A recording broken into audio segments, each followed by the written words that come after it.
1,000 jobs in America, a number already announced as part of a broader hiring plan by Japanese company SoftBank. Watch. I was just called by the head people at Sprint, and they're going to be bringing 5,000 jobs back to the United States. They're taking them from other countries. They're bringing them back to the United States. And Masa and some other people were very much involved in that, so I want to thank them.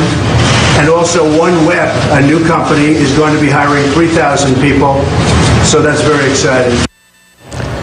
Earlier this month, Trump tweeted Masa, SoftBank of Japan, has agreed to invest $50 billion in the U.S. toward businesses and 50,000 new jobs. So SoftBank owns a majority share of Sprint. The company has confirmed that the number Trump is referring to was included in its original plan to invest in companies around the world, a plan announced before the election.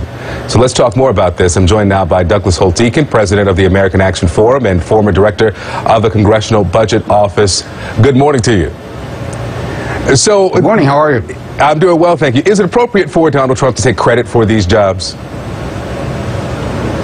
Well, he's under a lot of pressure. Let's face it, expectations are quite high that he will change the direction of this economy. It's an economy that's had no discernible sense of momentum. It's characterized by poor wage growth, poor productivity growth, and, he's not yet president.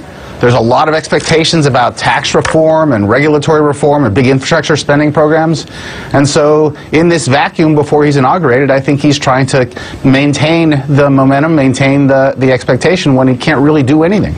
Maintaining momentum when he can't do anything. I'm going to go back to the original question, though. Is it credible that he should claim having brought these jobs to the U.S.? No, I think we know that the plan was in place before the election, and that's pretty clear.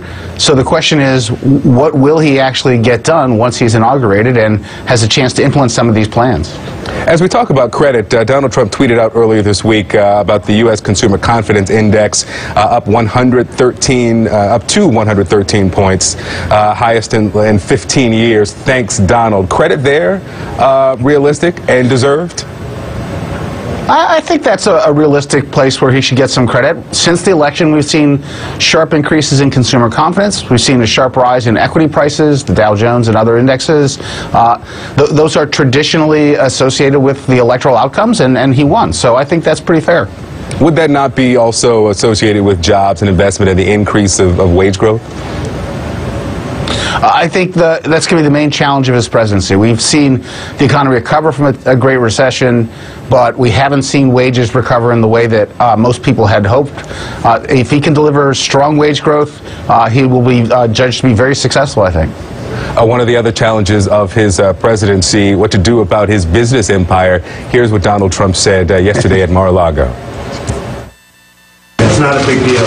You people are making that a big deal, the business, because, look, number one, when I won, they all knew I had a big business all over the place. In fact, I reported it with as you know, with the federal elections. It's a much bigger business than anybody thought. It's a great business, but I'm going to have nothing to do with it. I don't have to, because as you know, I wouldn't have to do that by law, but I want to do that because I want to focus on the country. Well, the president-elect says that it's not a big deal. He's tweeted that it's not that complicated, although members of his transition team have said that it's taking so long to explain it because it's so complicated. Where do you fall on this?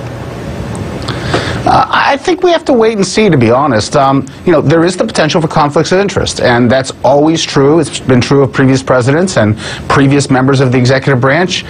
So the key here is to have actual policy decisions, look and see whether there's the appearance of a conflict of interest, and then have congressional oversight.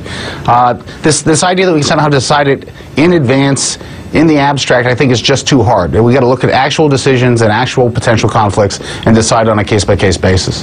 To what degree are you expecting serious congressional oversight, though?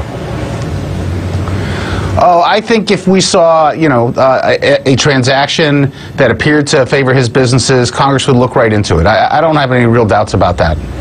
All right, Douglas Holt-Eakin, thanks so much for being with us. Thank you. I'll be right back.